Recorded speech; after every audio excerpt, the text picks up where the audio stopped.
അവരുടെ സ്നേഹത്തിന് വേണ്ടി പണിയുന്ന കെട്ടിടങ്ങളാണ് ഭാവിയിൽ ഓരോരുത്തർക്കും കണ്ടാസ്വദിക്കാനും, ഓർമ്മിക്കാനുള്ള അവസരങ്ങൾ ഉണ്ടാക്കുന്നത്. പക്ഷേ നമുക്ക് ഈ ഭാഗത്തൊക്കെ കുറേ ബെഞ്ചസ് കാര്യങ്ങളൊക്കെ ഇട്ടിട്ടുണ്ട് ഇരിക്കാം. പക്ഷേ ഈ ഒരുപാട് പേര് വരുമ്പോഴത്തേക്ക് ഇതൊന്നും സ്ഥലമില്ലാതെ പോകും. അതാണ് വേറൊരു കാര്യം. കണ്ടോ? ഈ ഓരോ ഏരിയയും നമ്മൾ ആ വിഷ്വൽസ് എടുക്കുമ്പോഴത്തേക്ക് നോക്കിക്കോ. ഓരോ ഓരോന്നിനും നാട് അല്ലെ? ഓരോ ഇതിലും നമുക്ക് മടുപ്പ് തോന്നില്ല. കണ്ടോ? ഇതാണ് ശരിക്കും പറഞ്ഞാൽ കവർ ഫോട്ടോ ആയിട്ട് ഇട്ടിരിക്കുന്നത്. എന്താ ഭംഗിയല്ലേ? നല്ല രസം. ഇപ്പൊ വൈറ്റ് മാറി ഒരു ഐവറി കളറായില്ലേ? ഏകദേശം. ഓരോ സൂര്യന്റെ മാറ്റത്തിനനുസരിച്ചും ക്ലൈമറ്റ് വ്യത്യാസത്തിനനുസരിച്ചും കളർ ചേഞ്ച് അതെ, അതെ. ഇപ്പൊ ഒരു ഐവറി കളറാ. നല്ല നല്ല ഒരു പക്ഷെ ഇങ്ങനെയുള്ള ഷോട്ടുകളൊന്നും ഞാൻ അധികം ഇതിൽ കണ്ടിട്ടില്ല ട്ടോ. അതുകൊണ്ടാണ് ഞാൻ ഈ ഭാഗത്ത് നിന്നൊക്കെ നോക്കി കഴിഞ്ഞപ്പോഴത്തേക്ക് എനിക്ക് ഭയങ്കര രസമായിട്ട് എടുക്കാൻ തോന്നിയത്. നമ്മുടെ ഗിംബൽ ഉപയോഗിച്ചിട്ടാണ് നമ്മൾ ഇതൊക്കെ എടുത്തത്. ആ ഗിംബലിന്റെ പേര് ആരെങ്കിലുമൊക്കെ കമന്റിൽ പറയുന്നത് നമുക്ക് വിശ്വസിക്കാം.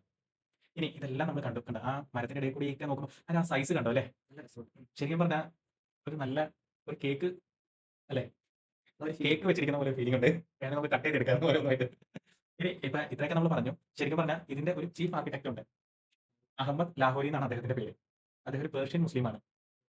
അദ്ദേഹമാണ് ഇത് രൂപകൽപ്പന ചെയ്തത്. നമ്മൾ നേരത്തെ പറഞ്ഞ കൈവെട്ട് കേസുകളൊക്കെ പറഞ്ഞ കേസില്ലേ? കൈവെട്ടും. അപ്പൊ ഇദ്ദേഹമാണ് പോയി അവിടെ ഇവിടെയൊക്കെ കുത്തി ആ കറക്റ്റ് മുംതാസിന്റെ ടോംബിലേക്ക് വെള്ളം വീഴുന്നൊക്കെ പറഞ്ഞില്ലേ? അദ്ദേഹമാണ് ശരിക്കും പറഞ്ഞാൽ ഇതിന്റെ ചീഫ് ആർക്കിടെക്ട് അഹമ്മദ് ലാഹോരി. അദ്ദേഹത്തെ കുറിച്ച് നമ്മൾ പറയാതെ പോയി കഴിഞ്ഞാൽ വളരെ മോശമാണ്. ഇത്രയും നല്ലൊരു വിഷ്വൽ അപ്പീലുള്ള ഒരു സൗധം നമുക്കായി ഇത്രയും നല്ലൊരു കെട്ടിടം നമുക്കായിട്ട് പണി കഴിപ്പിക്കാം. കാര്യം കാശ് മുടക്കിയത് രാജാവാണ്. അന്നത്തെ ഷാജഹാൻ ചക്രവർത്തി ആണെങ്കിൽ പോലും ഇദ്ദേഹമാണല്ലോ ഇത് രൂപകൽപ്പന ചെയ്തത്. അത് ശരി. അപ്പൊ അദ്ദേഹത്തെ കുറിച്ച് നമ്മൾ ഒരു വാക്ക് പറയാതെ പോകുന്നത് വളരെ മോശമാണ്. നോക്ക് അകന്ന് പോരുമ്പോൾ നമ്മുടെ ഓരോന്ന് അകന്ന് പോകുമ്പോഴും ശരിക്കും ഇത് നമ്മുടെ മനസ്സിൽ പതിഞ്ഞിട്ടാണ് നമ്മൾ പോരുന്നത്. അല്ല ഞാൻ കണ്ട് തന്നെ എനിക്കത് ഫീല് കിട്ടുന്നുണ്ട്. പോണം നമുക്ക്. ശരിക്കും ഇത് നേരിട്ട് കാണണം. ഓരോ ഭാരതീയനും കാണേണ്ടതാണ്.